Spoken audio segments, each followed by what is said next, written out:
All right, welcome to Anglo Nation South Asia, everyone. Also, thank you for joining, and thank you to AG Grid for being our sponsors and making us um, happy with their funding so that we can continue doing all of these.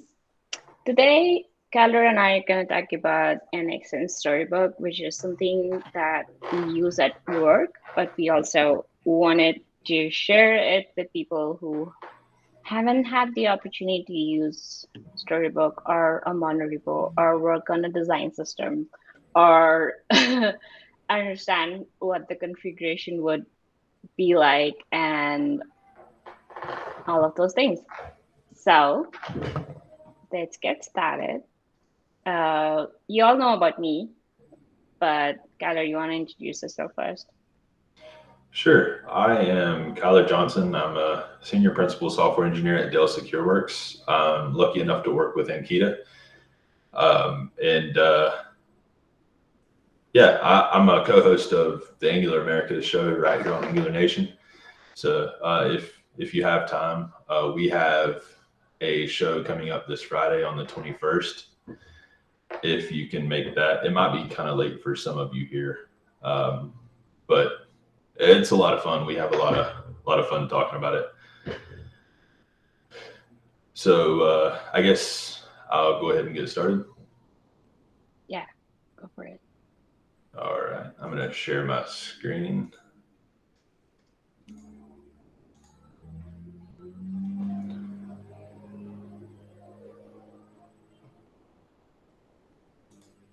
All right, a Tele2Text NX and Storybook.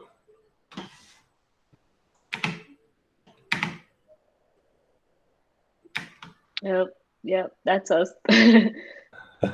And this is our staggered click. And basically, what we did is the John Papa's Tour of Heroes app.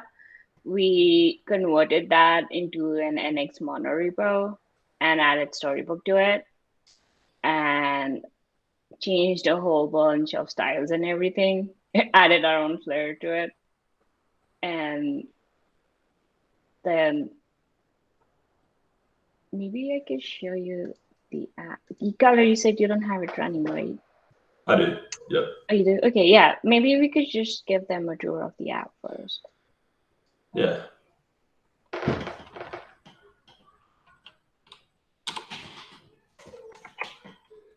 Oh man, I always forget how to type when people are watching, and apparently keyboard shortcuts are different on Vivaldi. 4200. What browser was that? Vivaldi. Huh. Okay.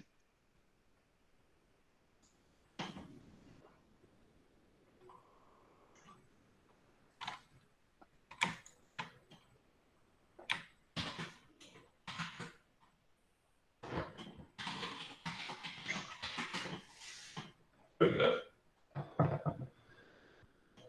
Okay, so yeah, we have a list of favorite heroes here. You can click on a hero and you can see the details. You can edit the details. Uh, you can save them. You can check whether or not it's one of your favorites. Um, Here is all of the heroes. You can unfavorite them or favorite them. Iron Man's definitely staying a favorite here. You can also delete them, and you can add a new hero, and you can search for your favorite heroes and with some auto completion and to see the details. So pretty basic app, but that's what we have here. So I'm going to talk about um, some of the setup for this. I'm going to go back to the slides first, real quick.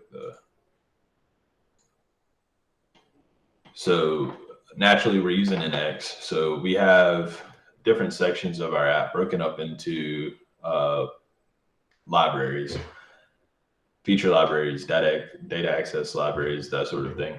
And to get started with Storybook, you can use the Nx Storybook generator, which is what we have here. Yarn add is a dev dependency. And what that does is it'll do a lot of the configuration for you, and it'll do things like set up the Storybook folder here. And you can configure stories there, or you can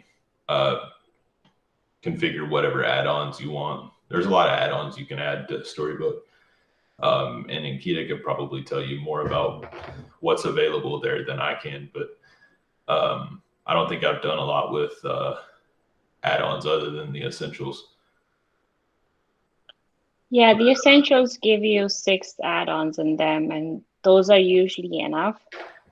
Few others, that ones that are helpful to add are for accessibility, and in that you could just see the accessibility score for the component, like the color contrast or whether you have all the REI labels right or not, or if you're missing anything. Basically, it gives you the score as you're running Storybook. So in that sense, Storybook is great because it not only helps you visually test your story, but also accessibility test your story, if that's a word.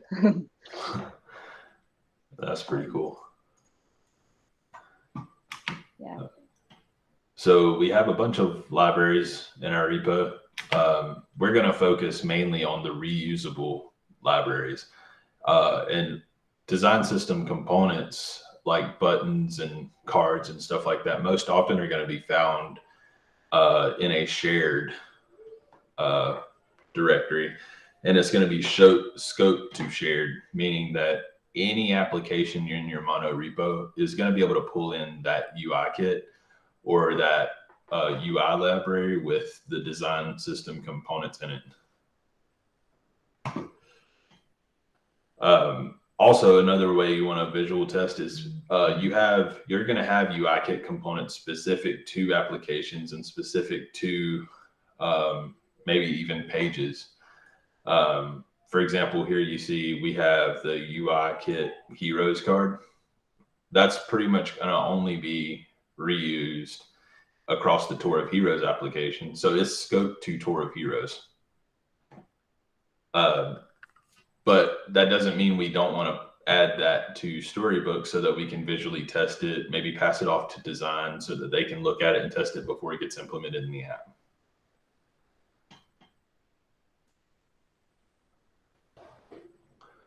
And that's basically what we're talking about here, the key takeaway. You can create, test, and share your design system components across the organization without having to maintain a packaged component library. If you created a design system back before things like mono repos started getting popular, that was really your only, the only way that you could do that reasonably was to create a package library, publish it on NPM or maybe on a private NPM server your company has, and then pull that into your application and use it. The problem is that if your design system components live somewhere other than your code, so if there's a problem then that you need to fix or a bug that you need to fix in order to implement that design system component in your application or to make it work for your application, then that involves going to a different package, different code base, making those changes, pushing it up, and re-releasing a package out there. And especially if you have this open sourced, a lot of users out there that might be using it, that would be a problem because it would be hard for them to keep track of all of the changes. And if your organization is large enough, you're going to have the same problem there. Like imagine an organization that has 15, 20 teams in it, all pulling in this library. The changes that you need for your application to make a component in that package library work for you may not be what they need, and it may cause issues for them. There's no real way to test to make sure that doesn't break anything. for other people. Doing this in an Nx monorepo, you can run the tests across every application that depends on that component library. So you can make changes with a high degree of confidence that the changes you're making won't break other applications in your organization.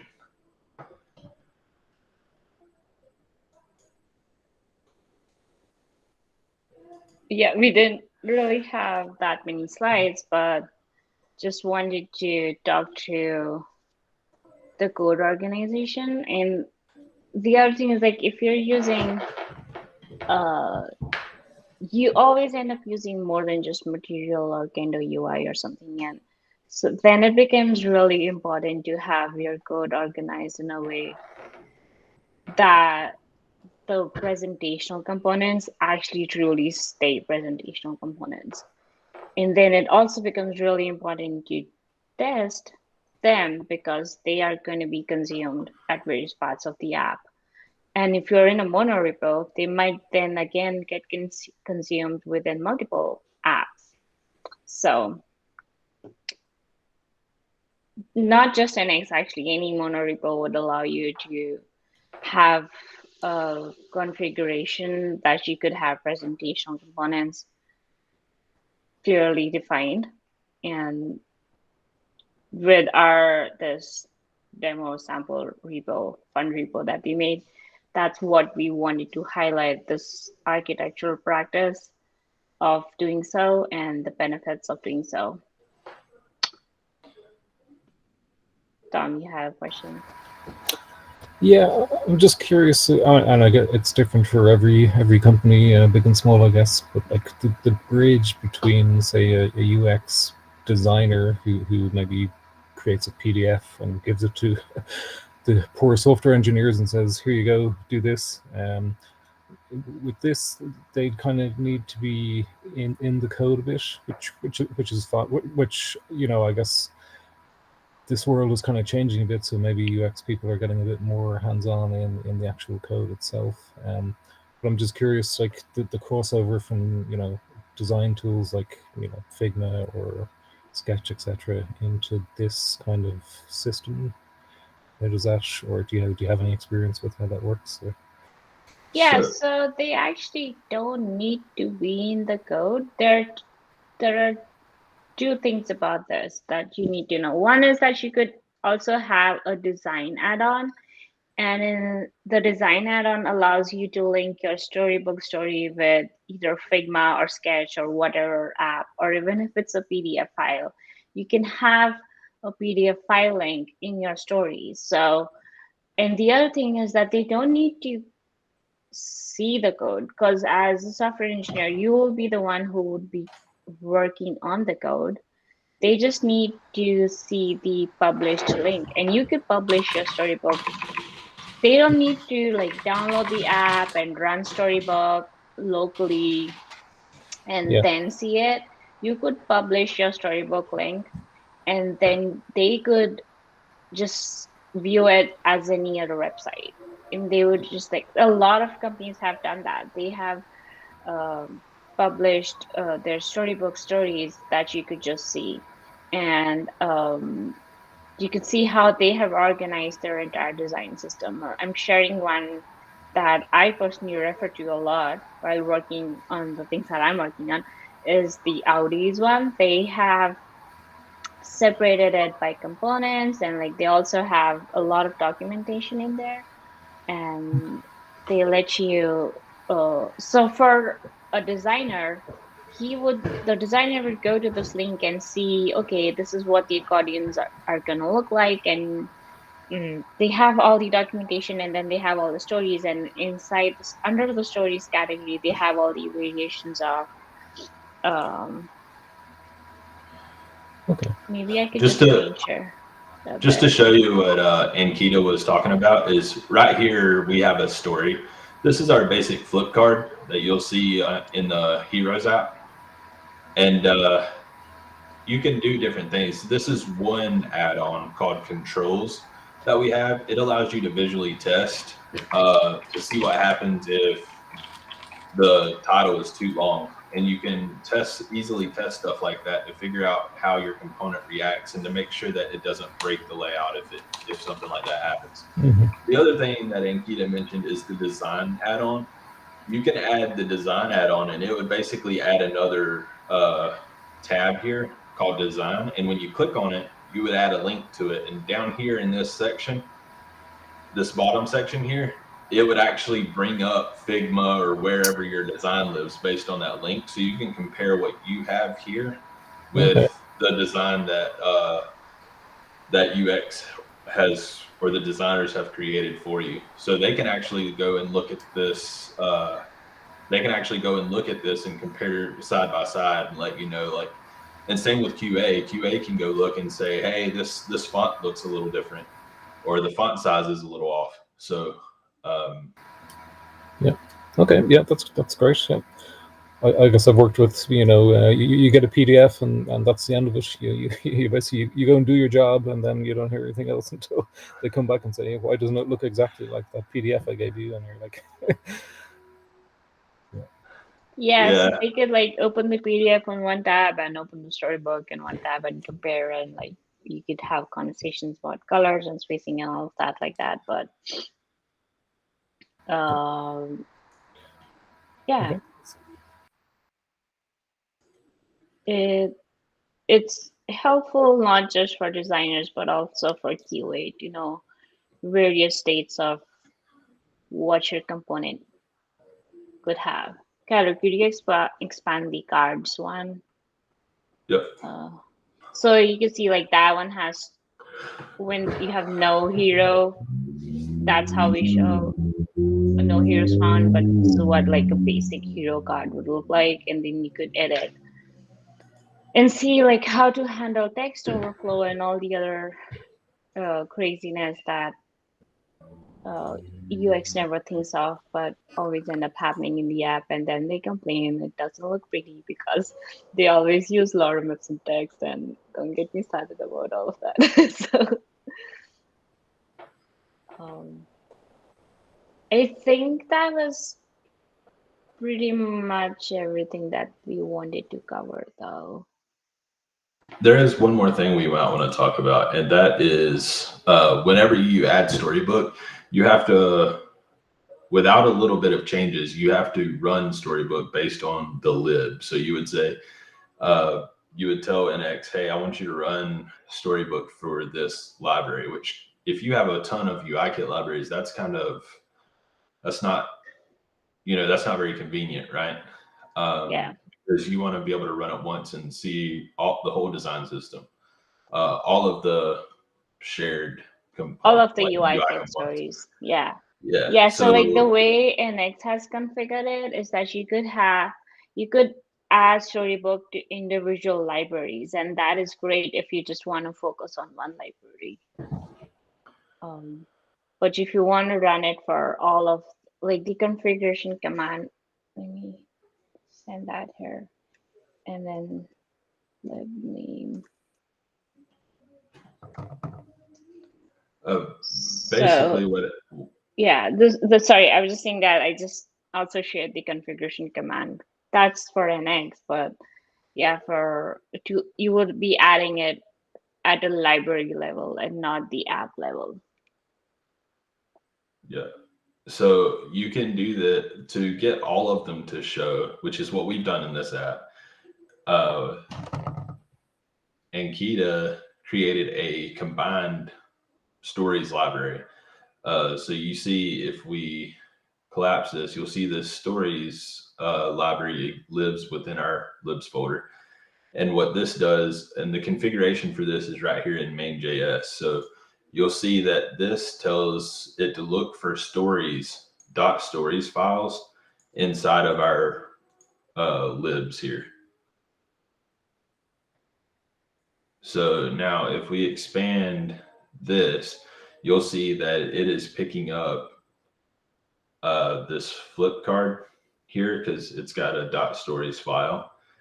And that's the one I was originally showing you, the flip card right here. That's what that is. That's where that's coming from. And this is what that looks like setting it up. This is all metadata for the story itself. You have the title, the component that you're doing. You add the module metadata with all the imports that you need. Right here, this component depends on the material divider module. And then you create the object itself that Storybook is going to render for you.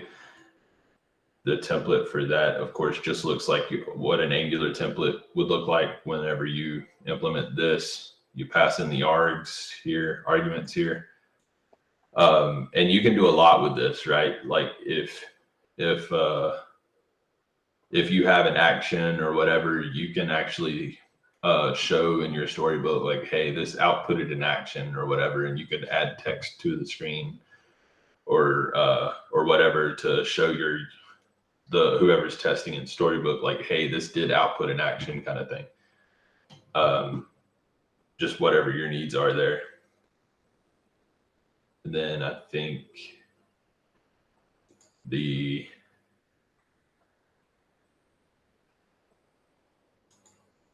other is in UIKit Heroes. Yeah.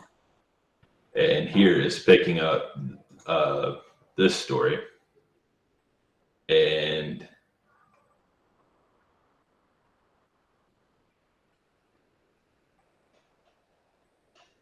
you can see like one is for when there's no hero found, and the other one is just like a basic setup with default data in it. And that's how the story has been created. And you can have multiple states. You can show multiple states for your component like that.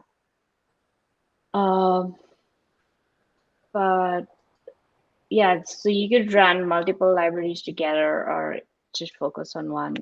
It really depends on how you want to run Storybook for your app.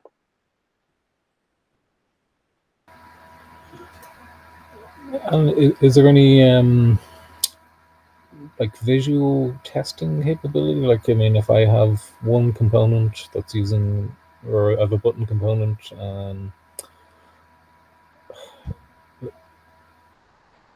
well, I guess, is it only one component at a time? I was going to say if I had a button component and someone else had, they were using the button from the design system, but they were using it with, say, a different shadow that was specified. Is there any way to visually test that, or is it manual? Or? I guess to compare the two, or to find out that, hey, you're not using the design system component that we have. Well, I guess to enforce the use of the correct what's specified in the design system. Like, I know Cypress has a visual tester. They can, take images and compare diff the images essentially. So I don't know of any way that you can. Yeah, I don't know of any way that you can do that other than just like enforcing a strong convention, like in code reviews saying, hey, you should be using the design system component we have here. And yeah. But there is sorry, go ahead. Oh no, I was going to say, I guess it's probably not Storybook's remit to be doing that. Yeah, that would be really difficult to do too, right? Without causing potential problems with other design system components. So if you really need a second button style, or the current button setup isn't working for you, then it might be worth having a conversation with design saying, hey, the design system button looks like this, but the one that you have designed here looks a little bit different. Is this a consistent, do we want to update this button to look like the design system button for consistency, or do we want this button to be different for some UX purpose to drive a user action? or maybe a call to action of some kind to denote a difference in the UI, basically. And if that is the case, then they may want to make a second button component in the design system that implements those differences. As far as I know, like that would be very difficult to test whether or not people are using the design system, because it could potentially cause a lot of headache for processes like that to get new components into the design system. So I think we primarily have to rely on code reviews for that. There is, however, and Ankita taught me about this. There's a tool called Chromatic that you can use to that you can implement here. And anytime somebody makes a change to one of your design system components, it takes a visual snapshot of the previous version and a visual snapshot of the one in that commit, and it'll compare the two and show the difference. And a designer or whoever you have set up in Chromatic will have to go and approve that in order to get the merge request approved. Okay, that sounds nice. And that tool is called Chromatic. I'll post a link to that, but it's pretty cool. So that way you can track changes to the design system, and the appropriate people can approve those changes so that everybody is on the same page. Yeah, and we did have someone from the Chromatic team come and talk about it in the experts channel. So I would highly recommend joining the experts channel also on Angular Nation. We've also have a separate Storybook channel, and they do their office hours regularly. If you would like to continue these conversations further, but as obviously you could reach out to any one of us anytime about either monorepos or Storybook. Or so Arson, you're asking, we do have our repo. Kyler, it's okay to share our repo link, right? We didn't add any. Yeah, is it? Let me check and see it. Make sure it's not private. I don't. Yeah, we had it private for a bit, but I don't think it. Yeah, it says public right now. Okay, yeah, we can share it. Yeah, okay. So this is the link for everything that we just talked about. Feel free to ask us any questions or reach out about any of it.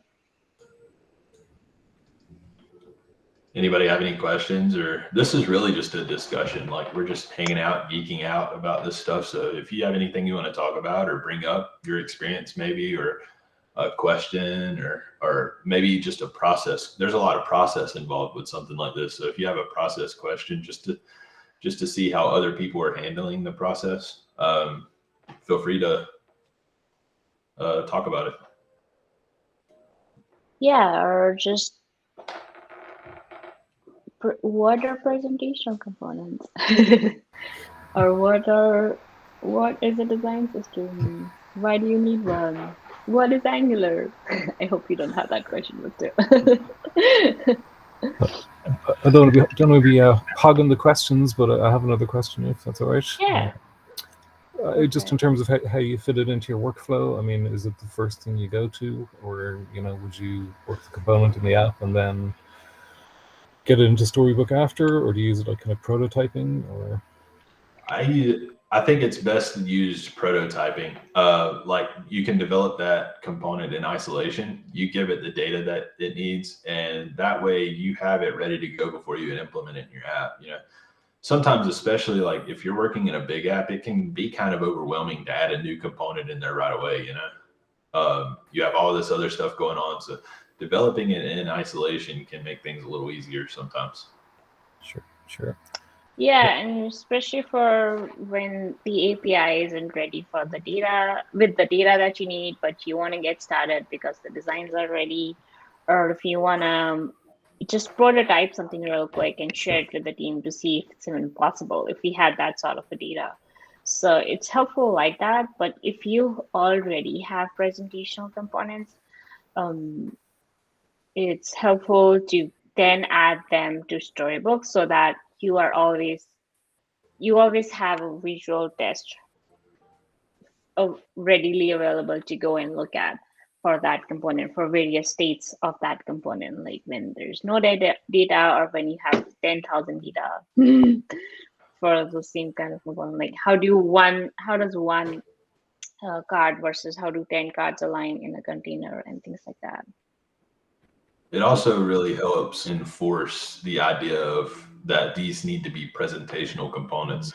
If you're developing them in isolation, injecting the store, NGRX store, or something like that into Storybook is usually doesn't work. And to make it work, there's a lot of tricks you would have to do. So by developing these components by creating a process whereby you're creating these presentational components in Storybook in isolation, it kind of forces you to use inputs and outputs, keep it purely presentational, which is both great for Angular change detection and great for maintenance.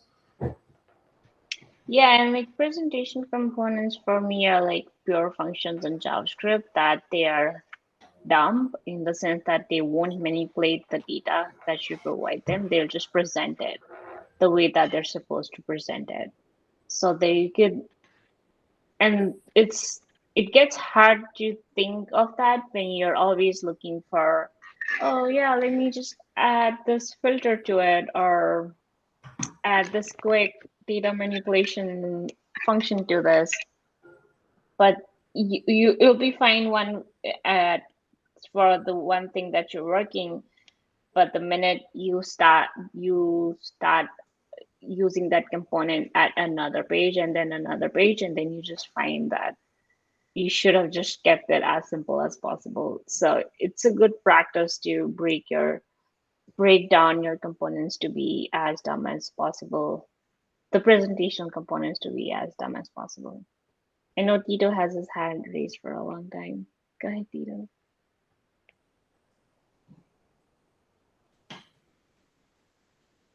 Yeah.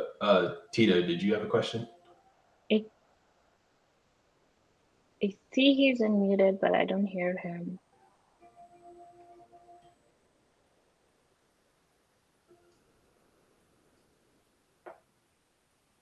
Yeah. If you're talking, we can't hear you, Tito. We could go ahead with Arshan's question until. Yeah.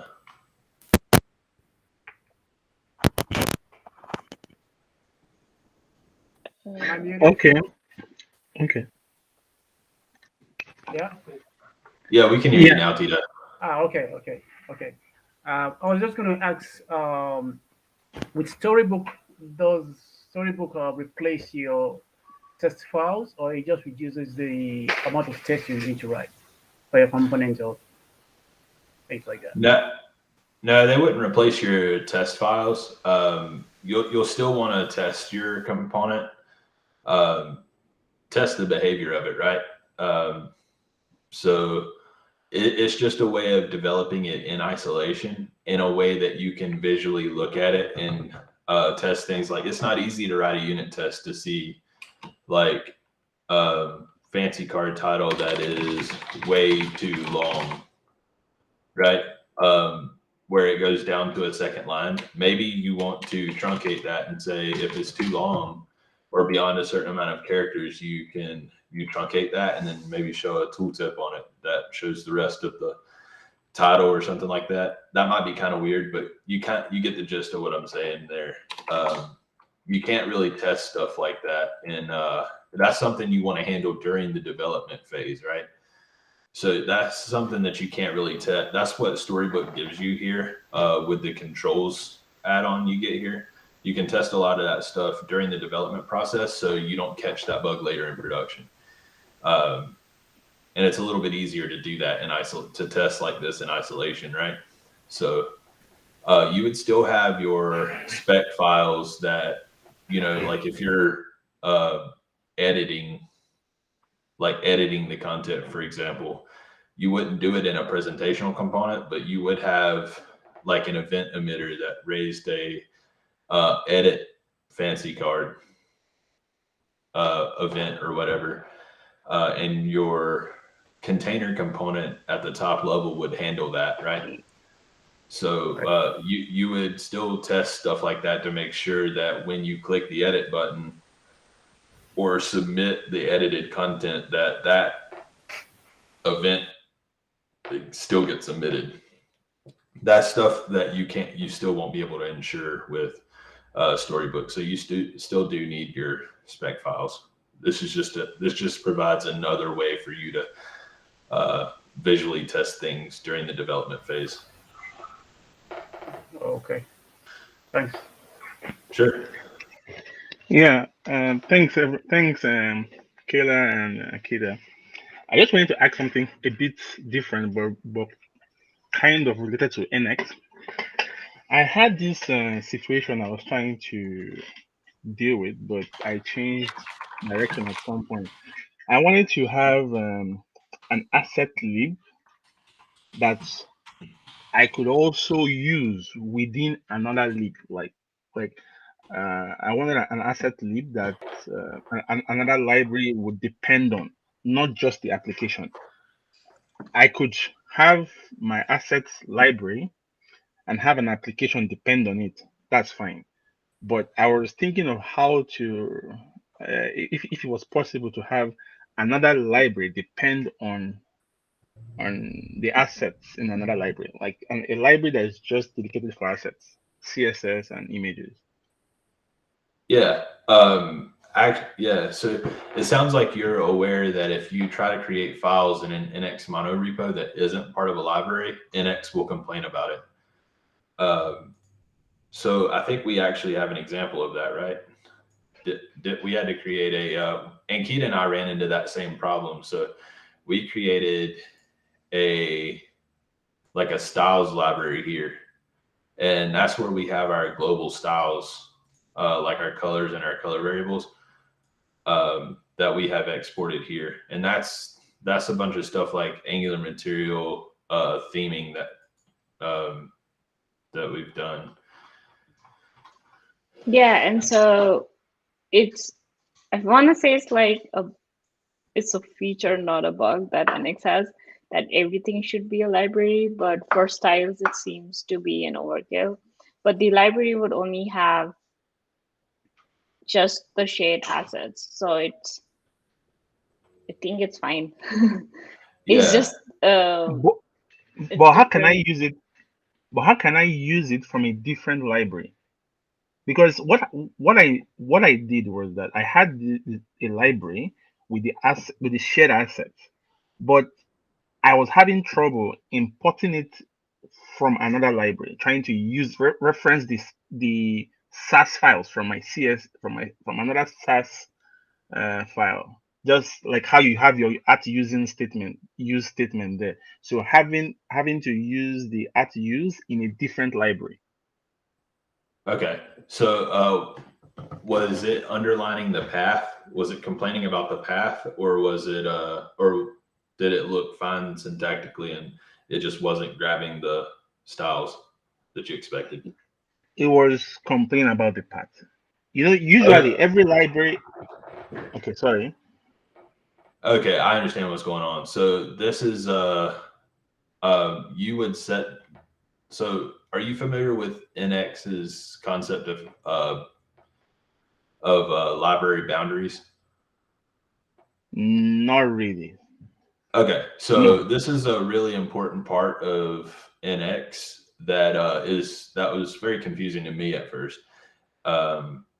Basically, they've created different libraries, different library types that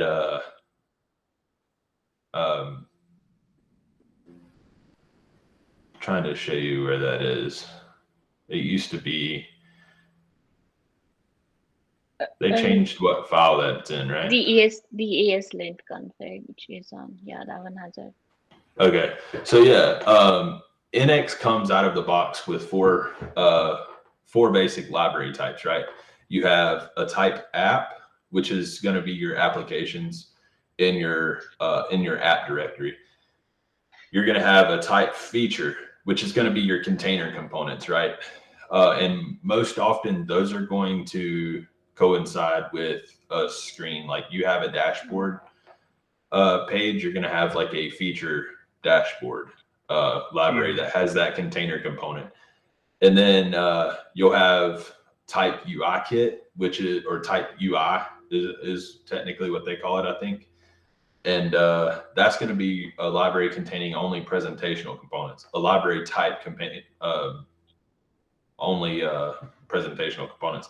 And then you'll have a data access type. And that's going to be where you have your state store and your services that make requests to the server to get data. That stuff is going to be in a data access library. So by default, type app can only depend on type features. So you can't import UIKit components, and you can't import data access components or anything like that, or utils libraries or anything like that directly into your app. They want you to create a shell library, and basically your entire app will live in a feature, like the feature shell. And you're like inside of your app, you would have a feature shell. And I'll show you what that looks like. So I think in Tour of, did I do this for Tour of Heroes? No, I haven't done it for Tour of Heroes yet, but for Tour of Dogs application, we have the Tour of Dogs shell. That's a feature component that contains our entire application. And that is called the shell library or shell application approach. That's what Nx calls that. It talks about it in their Nx talks about it in their book that they have. And so basically your shell is going to contain, let's go down to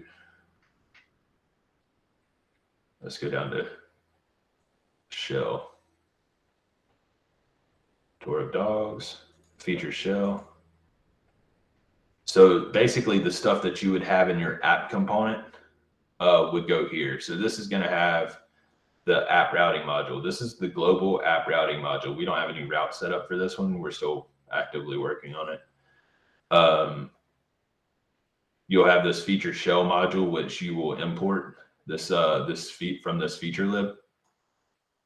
And then the shell component here. And basically all that is exactly what you would expect in your app component.html. The only difference is we've encapsulated that into a library, right? So now our Tour of Dogs application only depends on a feature library. So if I go back to, yes, Lynn. We can see that here. It only depends on type feature. Now, type feature can depend on a bunch of things. It can depend on UIKit, presentational components. It can depend on data access libraries. It can depend on shared libraries. And you can add your own library types too. So like if you want to have like of type models like we have here, that's not a default type library type, but that's one that we felt more adequately described the models that we were using.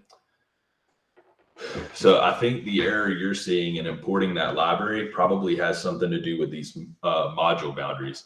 To test that out, you can probably, if you're using VS Code, it'll give you a like that little light bulb.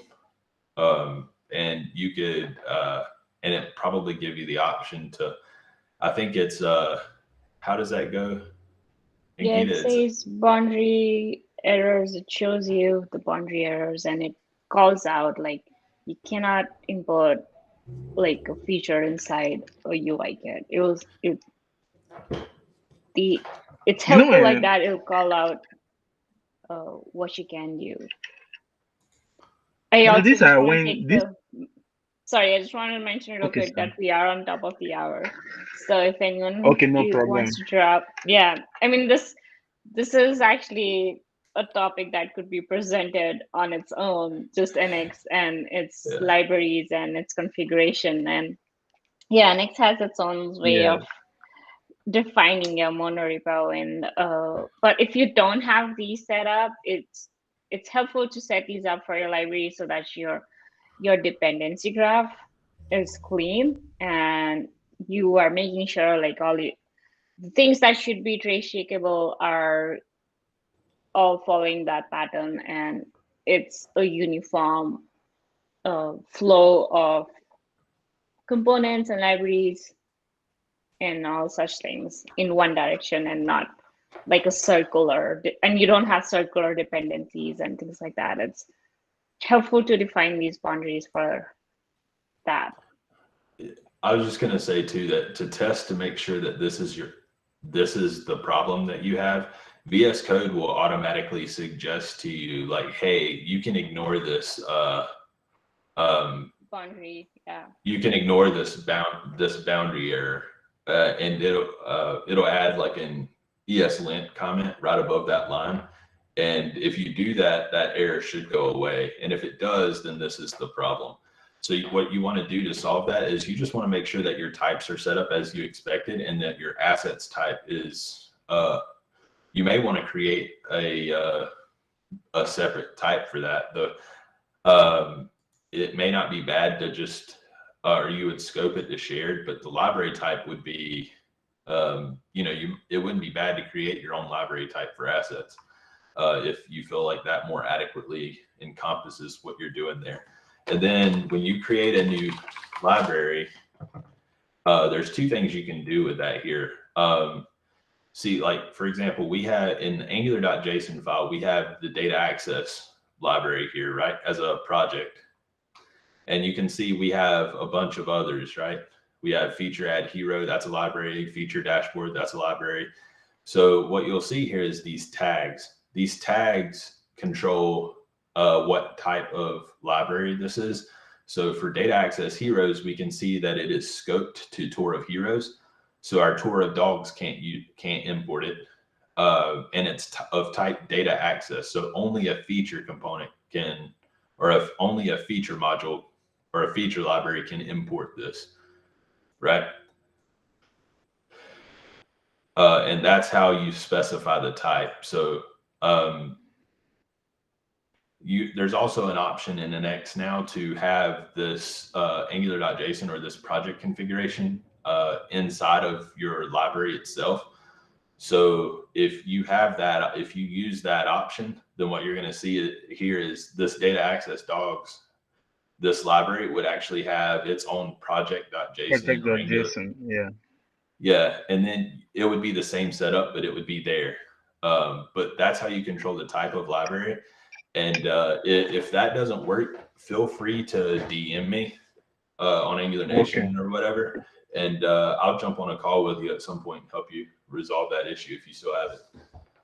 Oh, thank you so much. I really appreciate that. Absolutely. Thank you. You've been very helpful. You too, Awesome. Thank you. Glad to be of any help.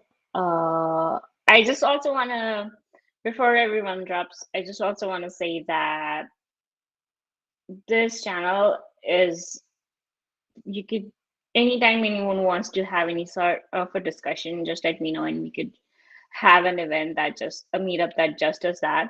But also if you feel, because Kyler and I have not been presenting or we haven't been speakers for long, we just only started last year, but we would love to do more of that. And if any one of you are interested in it, this is the place that I want you to feel welcome to talk about anything.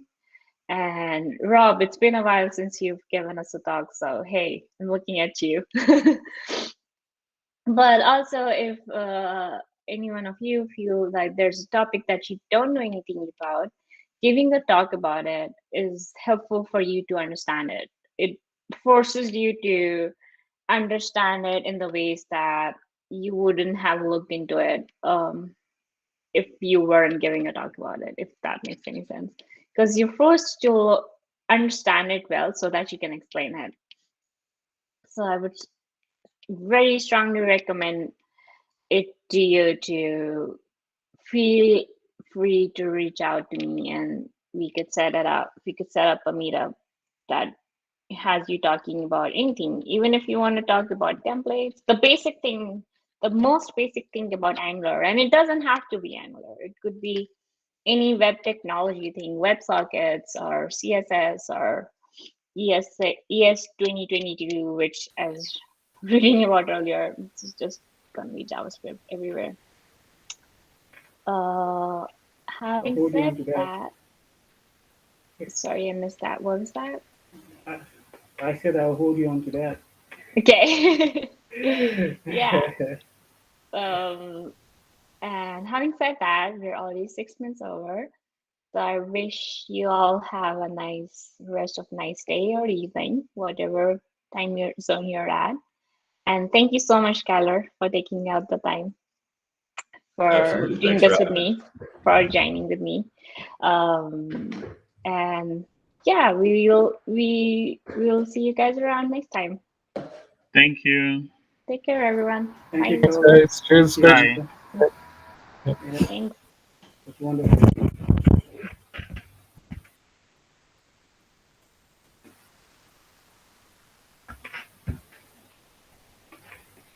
Papi, I got Papi. You there? All right. Okay. I'll drop you the notes.